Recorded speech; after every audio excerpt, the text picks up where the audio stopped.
like to introduce our speaking guest today, Devin Patrick Hughes. He is the maestro. He's the maestro of the Boulder Symphony. You've maybe heard of the Boulder Philharmonic. We also have a Boulder Symphony here in Boulder. And I was privileged to get Devin, to know Devin a little bit better when I was invited to audition for the Boulder Symphony for third clarinet. Fortunately for the concert goers in Boulder, there's not much of a call for a third clarinet in an orchestra, but I did actually play about 18 bars of Holst's Planet Suite. Anyway, so it's my pleasure to welcome Devin. You know, one of the distinctive things about Devin's concerts is there is always a story to be told through the music. I remember him telling us about how Jean Sibelius, the Finnish composer, had single-handedly beaten the Russians in war, actually, with his Karelia suite. Funny how things come around. But anyway, I'd like to... Devin has studied in Vienna, many parts of the world, and competed in the George Solti conducting competition. And more details here, but welcome to the stage, Devin.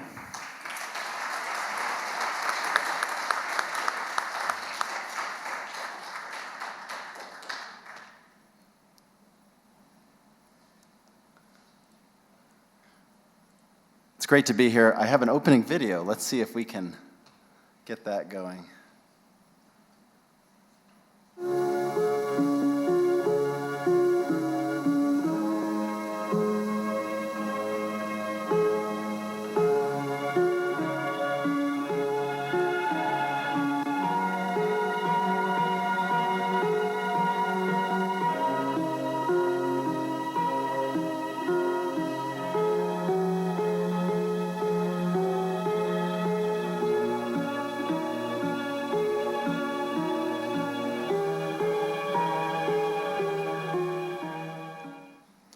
Music has the power to speak to all of us. Even this outdated lo-fi VHS tape from the early 80s can make us feel something when we watch it. Anybody recognize where that's from? It's actually from Sesame Street, and it's my first memory.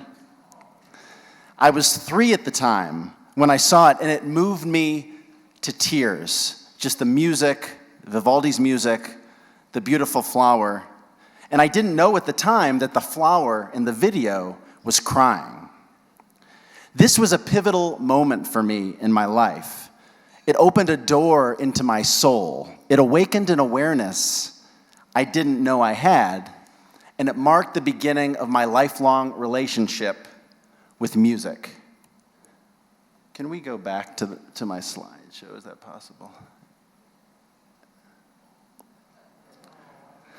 Whoever you are, whatever music you listen to, it has a power that is immeasurable. The power to connect us. Take an orchestra, for example. 60-odd individuals. I say odd, but there are also some evens in there as well. But it's mostly odd. We come together with differing opinions, values, ideas about music, yet we harmonize to create a unified whole. It's this feeling of connection that everyone deserves to experience.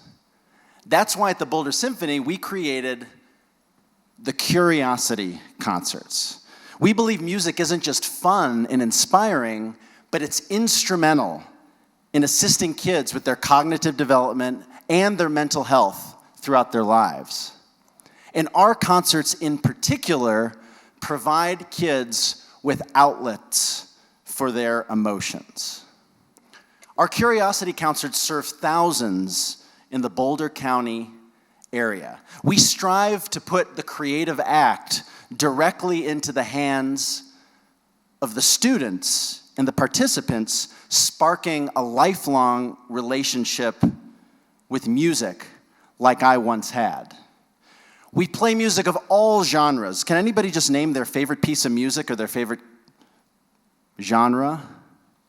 I know there's some classical music lovers in the audience.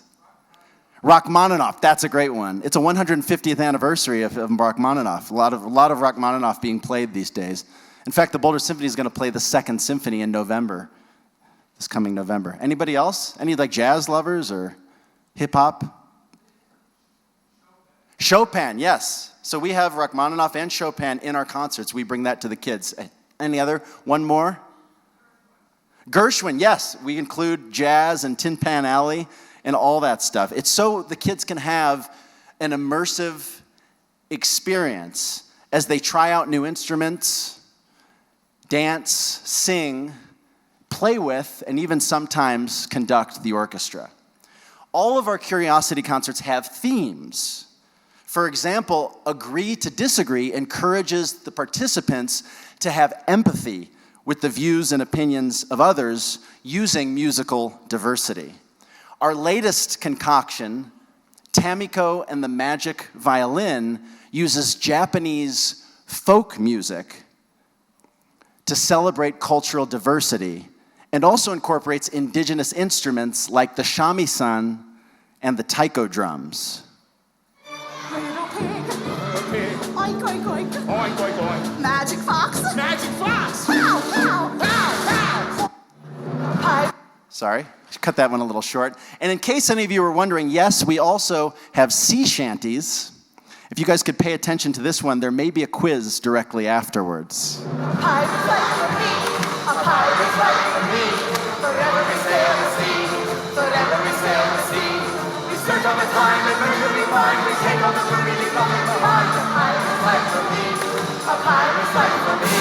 A pipe is like for me. Okay, now I'd like to ask you all to stand, and we're gonna do what we do in the concerts. We're gonna learn a little sea shanty, if you don't mind. So, if you could sing it with me, it goes something like this: a pirate's life for me. Nice. Forever we sail the sea. We search all the time. Adventure we find. We take all the booty. Leave nothing behind. A pirate's life for me. And then you can do like a pirate's life for me, whatever you want to do there. But the most important thing is you yell yar or huzzah right at the end. Let's try it. Just pick one and yell it on three. 1, 2, 3, huzzah! Yeah. Okay, you're great. Now you ready to do it up to tempo? Okay. Are we ready with the... Okay. We got 1, 2, 3, 4. Pirate's life for me. A pirate's life for me. Forever we sail the sea. Forever we sail the sea. We search all the time, adventure we find. We take all the booty, leave nothing behind. A pirate's life for me. A pirate's life for me. A pirate's life for me. Yar! Nice job, everybody. I wanted to make sure you had lunch a little before we did that. So the mission of the Boulder Symphony, as you can see, is to bring in as many people into the orchestra as possible, to connect with and profoundly affect the human spirit. And you are part of that.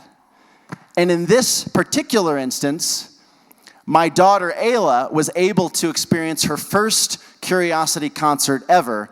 And of course, we hope to give as many kids as possible that opportunity, which leads me to the composer of the hour, if I can get there. Ludwig van Beethoven. Anybody know anything about Beethoven? There's this wonderful quote: I wish you music to help with the burdens of life and to help you realize your happiness to others. So Beethoven was the first composer to actually speak to people, humanity, he would call it, directly on a mass level. Before, it was composers writing for patrons like princes and dukes and kings, music that would be in the background, that wouldn't be paid attention to by those listening, music that would be outside for a serenade. Mozart, like Eine kleine Nachtmusik, a little night music that would be played to be in the background. Beethoven, for the first time, brought music to the fore. Can you just name a few adjectives when you think of Beethoven? Can anybody? Excuse me? Majestic. I love that. Anybody else? Bold. Triumph of the human spirit. His Symphony No. 5, which we're going to be playing a week from today, and I would love to invite you all to the concert. This starts with da-da-da-da, right? Those 4 faithful notes written in 1808. And Beethoven dedicated his whole life to giving the message directly to the people. And his first 8 symphonies are all music. Does anybody know what he does in the 9th symphony? He adds a chorus. Why do you think he might do that? Because we can understand, right? Like music has so much more power than words, but Beethoven found out by about 1820 in his life that people were not hearing, right? There was still war. Napoleon had tried to make some kind of change, and there was backlash from all the aristocracy to stop any kind of change and keep kind of the power structure in place. And Beethoven saw all this human suffering in this war, in this misery, and for the first time in a symphony, he wrote, "All people will become brothers," in the 9th symphony. But that's not what we're here to talk about today. I wanted to show you, and I was putting this presentation together, and I was thinking it would be really cool to see a bunch of different interpretations of those first 4 notes. It's 3 plus 1, really. Da-da-da-da, short, short, short, long. So here's just a few different interpretations from around the world and over the years.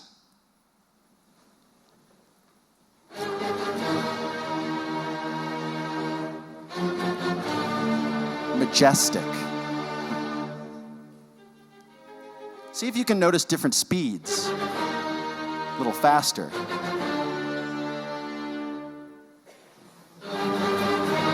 Slower, right? Barenboim. Very angry. Like you're fishing.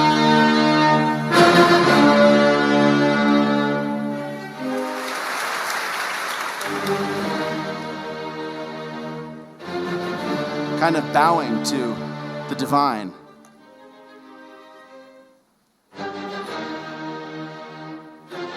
About as relaxed as you can get doing that.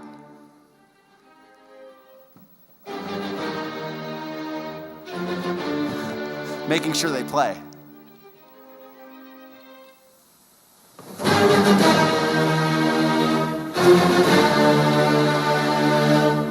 That's quite a powerful gesture.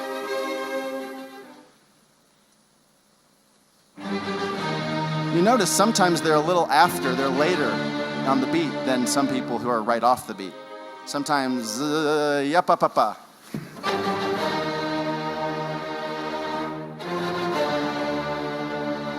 And I don't know if you've picked this up yet, but it's not da-da-da-da, it's da-da-da-da because it's an offbeat as opposed to an onbeat. If it were an onbeat, it would be da-da-da-da as opposed to da-da-da-da. So in many cases, the better the orchestra, the more established the orchestra, even the Vienna Philharmonic going back to Beethoven and Brahms's days, they're going to wait a lot longer so they can make the decision themselves on when to play it. If you did it with a youth orchestra, they would be da-da-da-da right away. Vienna Philharmonic might be da-da-da-da. They can play together. They can bend time. That's the cool thing about music making, orchestras in particular. We can warp time, and we do it all the time.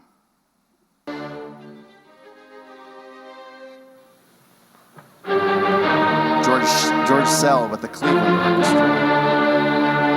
It's bright, so he needs sunglasses to protect his eyes.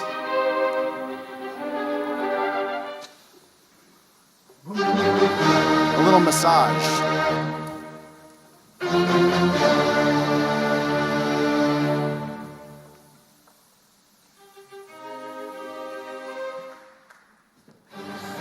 A very angry opening, which Beethoven was very angry much of his life.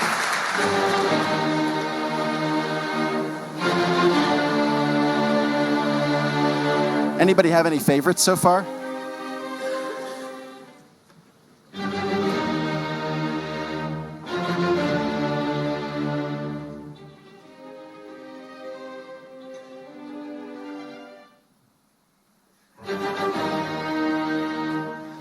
lot of extra stuff in there. He's younger than me, this guy. The only one of all of them that's younger than me.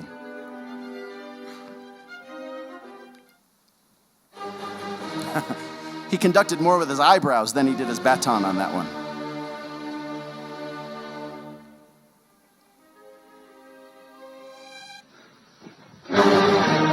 Seiji Ozawa. He conducted with his hair.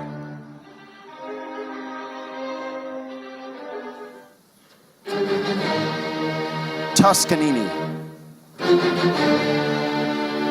Enough said, Toscanini. That's all you need to say.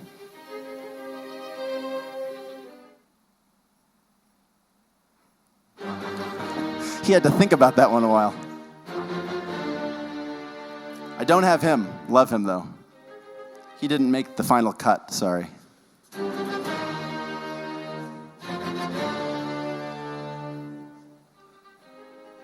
And then my favorite, possibly.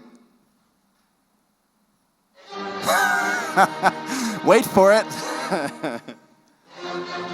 Wow, that you share that on social media, that's going to get some views and likes and dislikes.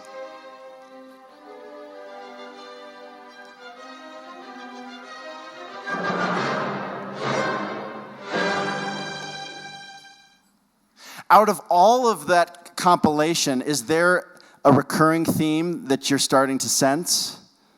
Or any feelings that are common among all the different conductors?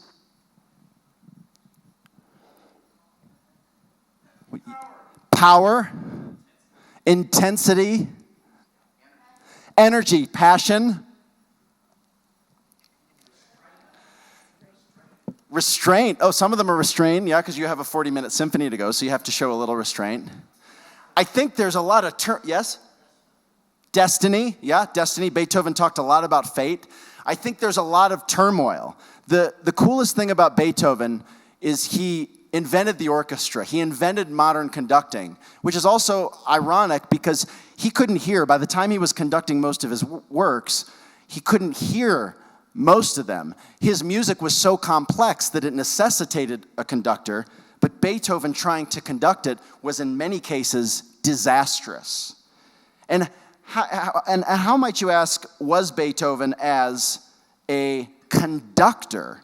If we look back at the art of conducting, normally somebody getting up in front of the orchestra and waving their arms around was just, if you would have done that in like 1600, 1700, even 1800, you would have been probably looked at as a madman. Many times how Beethoven was viewed. Why? Because music started in one tempo, stayed in the same tempo, and ended in that tempo. So a lot of times you had what we call the concertmaster, who is the person sitting at the first violin desk, or the person sitting at the harpsichordist, which was many times the composer, leading the orchestra. They would give a big head nod and go, and that's all that was needed. Take Jean-Baptiste Lully, this guy, a very famous conductor. I don't know if anybody has ever heard of him. If you've heard of him, you probably know what I'm about to tell you. In 1687, it was the common practice in France, at least, in the court of many of the Louis, to pound a big staff on the ground to beat time. Well, that's a lot of pounding and a lot of monotonous usage, and you could imagine every once in a while, the conductor might let something slip and, ow, right? He stabbed himself in the foot and died of gangrene 2 days later. So that put a stop to that kind of conducting. By the time Beethoven comes around, and I love this quote by Beethoven, we don't really think, we think it's apocryphal, the idea that Beethoven's Fifth was fate knocking on the door. He probably didn't say that, but he did talk a lot about fate, and one of the things he said about fate is he wanted to seize fate by the throat. And I wanted to talk a little bit about Beethoven's conducting because while we don't have, unfortunately, any videos that I would love to show you, we do have accounts from musicians who played with him, conductors who supported him, and many producers or royalty who supported him as well. One is from Louis Spohr from the around 1813, 1814, and he talks about Beethoven in the piano and the quiet parts, ducking under the desk, out of the way of the musicians, so they couldn't see, like this, like to try and get them to quiet down. You see conductors these days sometimes like doing this to get a really small piano. I was told by one of my earliest conducting teachers, don't show the audience your butt. So you have to find other ways, unless you're Beethoven, to quiet the orchestra. And at the fortissimos, which were the incredibly loud moments, he would jump, like sometimes throwing the stand and the music into the laps of some of the musicians and creating a big, and this was all actually, audiences started to grab onto Beethoven's style and his music, and many of them didn't understand it, but they would also sometimes come to these concerts to see what was going to go wrong. In an earlier performance of the Beethoven Fourth Piano Concerto, Beethoven didn't finish the music. Like he would, many times in the performance, he would have blank paper in front of him and just kind of finish the composing process in his head. So he got so excited at a big forte passage that he knocked the candles off that were lighting his way and almost started a fire. And then they had to get a couple altar boys to hold candles because they had moved. And then the same passage came back up again. And Beethoven knocked, one of the altar boys was privy to what was going to happen and ducked, but the other one got knocked straight across the face. And all the audience just loved what went on at Beethoven concerts because they never knew what was going to happen. The next video I would like to show you is a compilation of Beethoven's Fifth Symphony. And the coolest thing about this symphony is those three notes. But not only do those three notes kind of open the symphony, and that becomes one of the most famous motives of all time, Beethoven did something later that Brahms would call motivic development. So we talk about the creation of art, and a lot of people say it's not about what you use, it's about how you use it. And there's perhaps no greater master than Beethoven in his use of compositional materials. Listen to how this theme, ba-ba-ba-ba, ba-ba-ba-ba, which starts out, and everybody, maybe just make a fist like you were going to conduct Beethoven's Fifth Symphony, like you were going to give that downbeat for the 70 orchestra players to play. Go ahead, try it. And yeah, you have to give ba-ba-ba-ba. And then I think if you can give more frustration and more anger and more just intensity, that will give a better. Try that. Ba-ba-ba-ba. Yeah. So Beethoven wrote that because he was deaf. Like think about, he was the greatest virtuoso pianist in Vienna in the 1790s, competing with all and he could outplay anybody. Then all of a sudden, he wakes up and a bird's tweeting outside and he realizes he can't hear it. So Beethoven almost actually, we have a suicide note from him in 1804 called the Heiligenstadt Testament. He talks about how somebody could hear, the flutes on the other side of the hill, and I couldn't, and I couldn't tell anybody about that because it would be an embarrassment for the greatest musician in Vienna to be deaf. Beethoven also wanted to start a family, and he was foiled again and again. You can imagine being Beethoven, his one focus was his composition. Everything out, his business affairs, the tidiness of his house, his empathy sometimes for human beings, everything was thrown out the table, just his music. So you can imagine it was hard for him to connect with somebody who might be his better half at some point. So this symphony is Beethoven's way of saying, okay, life is hard, especially for me. If I can't work out my problems in real life, I'm going to do that musically. So what he does, his problems are symbolized by these three notes, da-da-da-da, da-da-da-da.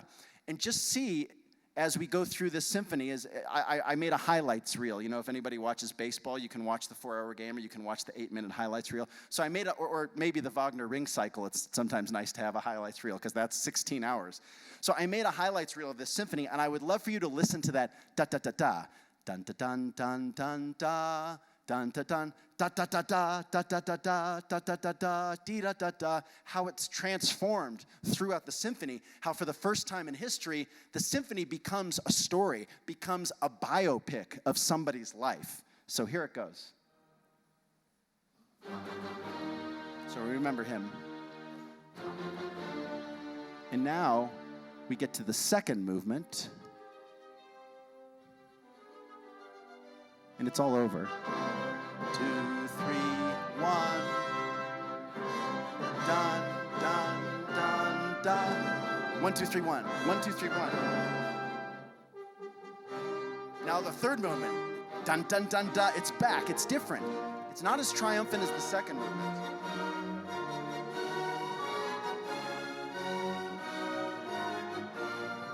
Does everybody kind of notice that? So da da da da, dun dun dun da. And the next part I'm going to play for you is the opening of the fourth movement, and talk about triumph or majesty. This takes the cake for all of that. The coolest thing also is Beethoven merges the third and the fourth movement. So normally you would have a symphony, first, second, third, fourth, all separated. This third movement goes into the fourth movement in one of the most spectacular orchestral fireworks you've ever heard. But one thing I really want you to listen to that probably nobody in this room has ever noticed is even here, 1, 2, 3, 1, 2, 3, 1, 2, 3, 1, 2, 3, 1, 2, 3, 1, 2, 3, 1, 2, 3, 1, 2, 3, 1, 2, 3. It's all threes. 1, 2, 3, 1, 2, 3, 1, 2, 3, 1, 2, 3. So try and see, I mean, it's a lot more esoteric and complicated to get this here. But I just wanted to point it out to you because every bar of this symphony is derived from those da-da-da-da, da-da-da-da. Oops. Sorry, let me get to it.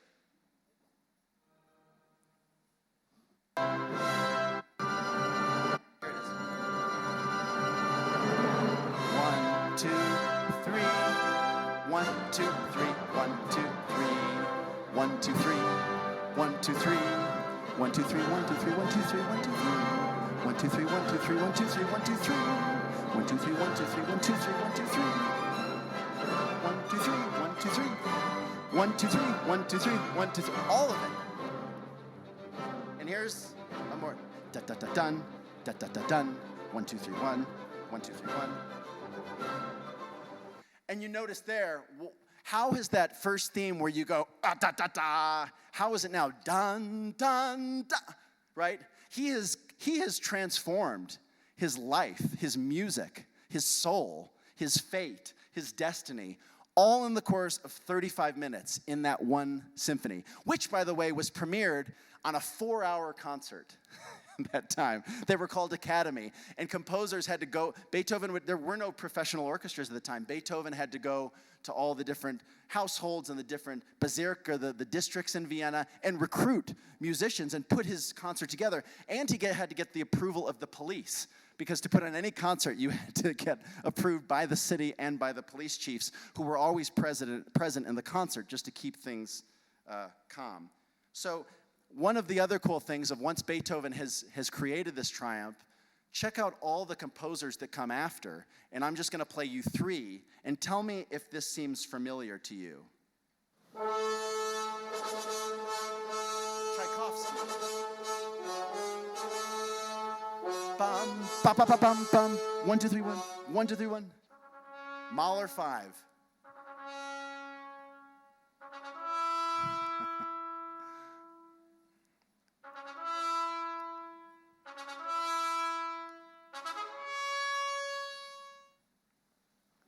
Even Sibelius.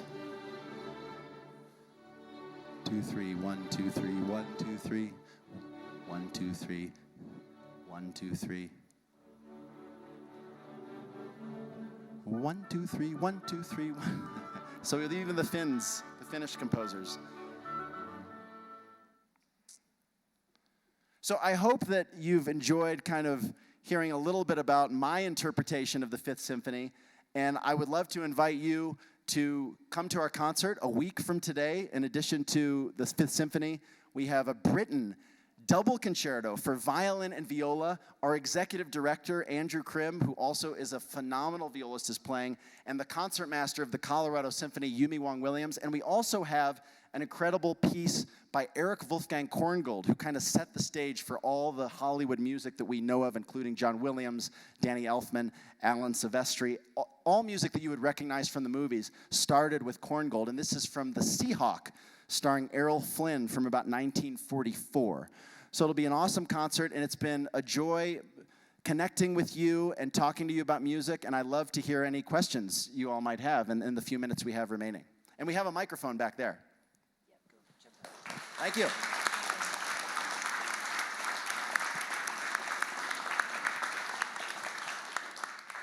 So it's in the 3/4 time signature, at least in that beginning part. Is that right? For Beethoven's Fifth, the first movement? Yeah. It's actually in 2/4. Okay. But we think of it in 1 because it's da da da da da da da da. Because if you tried it in 2/4, it would be so fast. Like the orchestra would stop looking at you. It would get so distracting. So it's in 1. Okay. But we use hypermeter. It's called. I'm getting a little bit advanced here. I'm sorry. But so it's 1 2 1 2 da da da 1 2 3 4 1 2 3 4 pa pa pa 1. So we think of it in 4 of conductors. We don't show the big 4 pattern. And it's also another cool thing that all music, and this is from Beethoven to Beyonce, all music is in 4, and it's in 16-bar phrases, right? And Beethoven actually, Mozart did that some of the time, especially in his operas. Haydn did it too, but Beethoven was the grand master of rock and roll. Go on, Meryl, stand up. Yes, thanks so much for speaking to our club. My question is a little hard to express, but music can be, in a symphony orchestra, can be perfect, so everybody's exactly in sync with each other. But it seems like the beauty of it is in the imperfection, where it's not perfect. And I wonder if you could talk about that a little bit. Yeah, and that's a great question, and I have a great quote from Beethoven around that. Beethoven said, to play a wrong note is fine. To play without passion is inexcusable. So, of course, especially in Beethoven's day, this music was impossible to play. Beethoven wrote it. He was a pianist. He played a little viola, but he didn't care about string technique. Now composers, we learn about orchestration, instrumentation. We learn about the limits of every single instrument. But in Beethoven's time, he was like Vivaldi before him, like Haydn after him, or before him as well, like Wagner after him, like Stravinsky after Wagner. They were writing music that was impossible to play. And many times these 4-hour concerts would always be prefaced by a 3-hour rehearsal, if that. Musicians would come, the music would be on the stand. And Beethoven was known as a tyrant. Like he would, like in the premiere of the 1808 Beethoven 5 Symphony, on that 4 hours of music, there was also a piece called The Choral Fantasy, which Beethoven wrote just to kind of pad the program. He didn't think it was long enough. But it was played 1.5 times because halfway through the Choral Fantasy, Beethoven stopped, probably because of his mistake, because he was filling in notes and he had gotten them wrong. He stopped, yelled at the musicians, and then started again. And so he was notoriously difficult in rehearsals. And in fact, in most of this music, he was made to wait in the lobby while the orchestra was rehearsing. The famous violinist Franz Clement, who Beethoven would premiere his violin concerto for, they would rehearse the orchestra and go back and forth and consult with Beethoven because he wasn't allowed in the rehearsals. I'm not sure if I answered your question, but I hope that's... But yeah, to answer your question, the older I get, the more the less I care about perfection. The more it's about touching the human spirit. The more it's about saying something with the music. And because we're not in a recording studio, we're not looking for perfection. We're in a live performance, and we're there to move people. Fantastic. We have time for one more question. Great. Thanks, Bill. Thank you so much for coming to speak with us. Your passion definitely comes through. One question I had is just about your background. Did you start as a musician, and what instrument and what kind of led you to conducting as opposed to playing? Thank you. So I saw that video when I was 3, and it's a vivid memory that I have. And I remember going to musicals actually, and coming home and reenacting them with my brother. You know, I would conduct, and my dad was a lawyer, but he loved the Chicago Symphony. He was a subscriber. He was on the board of the Illinois Symphony in Springfield, where I grew up. So he had like a bust of a conductor on his desk and a baton and everything. And so I actually started playing trombone and piano, and then later I would play a little violin and percussion. But I just fell in love actually with a piece by Brahms, the Academic Festival Overture, actually a Rachmaninoff piano concerto. I was in the trombone section in the back of the orchestra, and I was resting a lot. Like the bigger your instruments, like the tuba sometimes plays one note in a whole piece, right? The percussion, sometimes the triangle plays once in a whole symphony. So I would bring the scores to rehearsal, and I would observe what the conductor was doing, and I just fell in love. Like I really couldn't do anything else with my life. Thank you so much, Devin, for your fascinating presentation. We look forward to sharing the joy of much more great music from you and the Boulder Symphony. Thank you for making music more accessible and nurturing the development of musical appreciation in young people. At Boulder Rotary, we thank our speakers by contributing 100 doses of vaccine in your honor to the Polio Plus program. Thank you so much for your inspirational talk today. Thank you. Thank you, everyone. Thank you.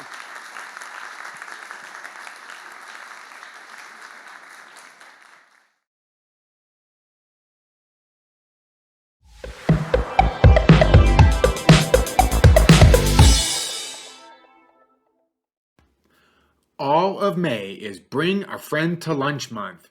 If you know someone you'd like to share the joy of Rotary with, then now is the time to bring them to lunch.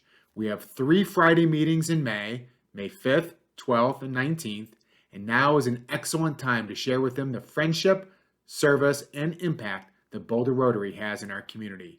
If you bring a prospective new member, their first lunch is free, compliments of the club. So there is no reason to wait. Bring a Friend to Lunch Month is this May. Rotary Comes Home is a wonderful evening of dinner and conversation with many of your Rotary friends and their guests, generously hosted by several very generous members of our club in the privacy of each of their homes. Our hosts choose the dinner theme. Guests choose their dinner preferences. Meal preferences include Italian, German-Austrian, Greek, Mexican, Mediterranean, an opportunity to dine with the Ginsbergs, and even a 4-way test meal. We are taking reservations for up to 60 Rotarians and guests. You can see Darla at the BRC meeting on May 5th and May 12th for a reservation form, or you can email her your top 3 meal preferences when you receive the reservation form in your email on May 5th. In honor of our generous hosts who are donating their time, treasure, and talent, we ask that you make a $50 donation per guest to the Boulder Rotary Club Foundation. Do you love the programs of Boulder Rotary Club? I know I do. Well, they don't just fall from the sky, silly. Every one of our programs is recommended by a member and vetted by the program committee before making it into the list of upcoming programs. Would you like to be a part of this amazing process? The program committee is meeting this Tuesday, May 16th from 2 p.m. to 3 p.m. via Zoom. Talk to Chair Merrill Glustrom or look at this week's newsletter for the link to the Zoom. Be a part of making every Friday a great meeting. Back by popular demand, please join us on Tuesday, May 16th for a Boulder Rotary Club happy hour at Boulder Social, 38th and Arapahoe from 4 to 6 p.m. Enjoy a drink and camaraderie with your good friends from Boulder Rotary. Ask Linda Nels if you have any questions, but come join the fun, and we hope to see you there May 16th, Tuesday, from 4 to 6 p.m. at the Boulder Social.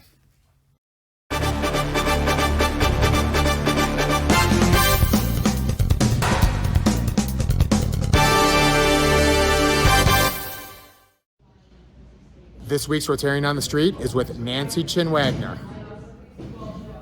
There she is. Okay. What are male ballerinas called?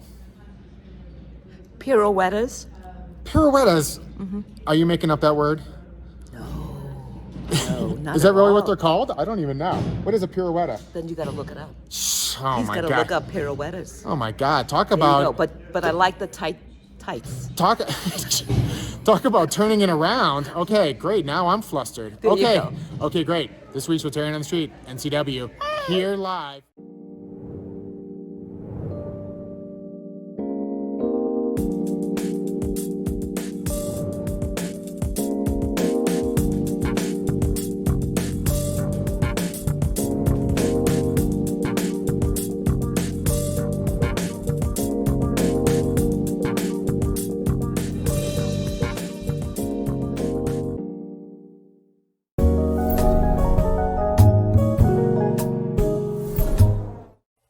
Colonel Barry Bear, Army retired, says the events of 56 years ago shaped who he is today.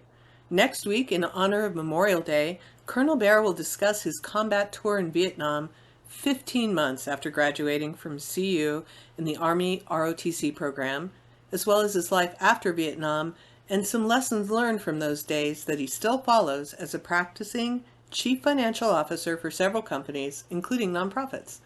He likes to say he's had the two most dangerous professions, a lieutenant in combat and a public company CFO. See you next week. Hey Mike, what are you gonna do? Oh, I don't know. Maybe have a great weekend?